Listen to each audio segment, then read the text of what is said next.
In 2025, a new faction called Dark State debuted in NXT, bearing a striking resemblance to The Shield and looking quite impressive. However, their biggest obstacle wasn't any rival wrestlers, but their own malfunctioning face masks. Still, things could have been worse. Like in late 2021 when Aaliyah made her SmackDown debut alongside Sasha Banks and Naomi. While their team won and Aaliyah even scored the pinfall, the moment was overshadowed when she unexpectedly threw up after the match, making for a less than ideal main roster debut. I told you. Before Triple H faced Chris Jericho at WrestleMania 18, he had some unfinished business with his ex, Stephanie McMahon. In chasing her around the ring, he went a bit too far and accidentally exposed her backside.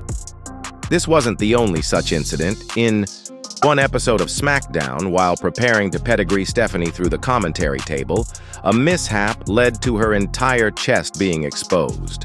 Wardrobe malfunctions aren't unique to her, though. Years later, during a women's tag match, Sasha Banks accidentally revealed more than intended, though fans didn't seem too upset. It's not just WWE either. During a fatal four-way match on AEW Dynamite, Penelope Ford yanked Anna Jay from the ring a bit too forcefully, leading to an unexpected reveal. While I'll defend wrestlers against claims of being unintelligent, moments like these certainly don't make it easy. But you know and I know that you are only half the man that I am, and I have half the brain that you do. Kevin Nash shouldn't laugh too hard. Just a few years earlier, he had a pretty embarrassing botch of his own. This is where the big boys play, huh? Look at the adjective. Play. We ain't here to play. In case you were wondering, play was actually a verb. But what Cesaro said turned out to be even more embarrassing. And there's nobody in WWE that can hold a candle to what I can do when I step into those 4 ropes. It's 4 sides. Honestly, if you're this bad, maybe wrestling just isn't for you. Corey's got the cage! Keep it 3 times! Ultimo Dragon is a wrestling legend, but he's only competed at 1 WrestleMania, and his appearance on the grandest stage of them all is remembered less for a phenomenal match and more for his entrance. Well, at least Ultimo Dragon isn't the only wrestler to botch a big WrestleMania entrance. Remember when Mandy Rose slipped and fell straight onto her cheeks at WrestleMania 37? On Raw in 2014, Daniel Bryan faced Christian with Kane watching from ringside. Bryan won, and Kane, I think, even congratulated him. Congratulations, Daniel, on a hard-fought victory. Wait, what did Roman Reigns say? You must be sleeping under a rock or something, dude. Wait, what did Roman Reigns say? You must be living under a rock or something, man. High-risk moves look amazing if you actually hit your opponent. But if you miss, they end up looking like this.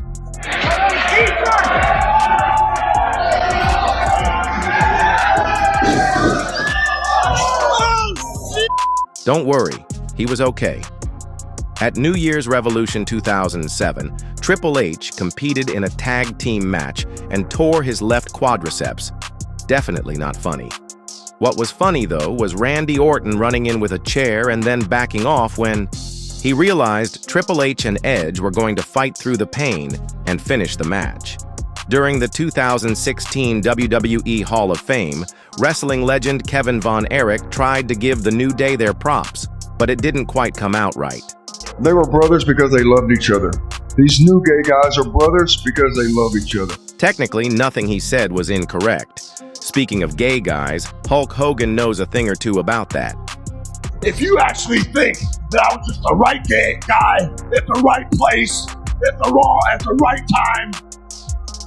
Imagine wrestling in over 1,000 matches, earning a spot in the WWE Hall of Fame, and serving as a global ambassador for the company, only for the thing everyone remembers about you to be the time you slipped while trying to get into the ring. Princes and very important people, and he just... At least Titus O'Neil was running into the ring. What was Goldberg's excuse? Vince McMahon's infamous injury during the 2005 Royal Rumble is the textbook definition of chaos. The match came down to John Cena and Batista, but a botched move eliminated both men at the exact same time. A furious Vince stormed to the ring to sort things out, only to tear both his quads upon entry, leaving him sitting on the mat like a child because he physically couldn't stand. Embarrassing, yes, but nothing compared to how CM Punk destroyed his career in 7 seconds. Going into a match against Dean Ambrose, Punk was on antibiotics for an illness, which led to an unfortunate accident mid-match. He pooped himself, staining the ring so badly that he even tweeted about it afterward. In 2010, Matt Hardy was tasked with mentoring rookie Justin Gabriel, but just 2 months in, he regretted the decision.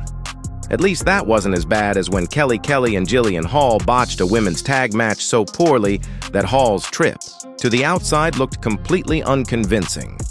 Still, it was better than the disaster in Philadelphia in 2002, when Bradshaw and Trish Stratus faced Christopher Nowinski and Jackie Gata in what's considered the worst match in WWE history. While the men held their own, things fell apart the moment Trish and Jackie tagged in, delivering botch after botch with no realism whatsoever. At one point, Bradshaw and Nowinski just walked away, which may have been the smartest move of the night. And when it finally ended, JR summed it up perfectly with what we were all thinking.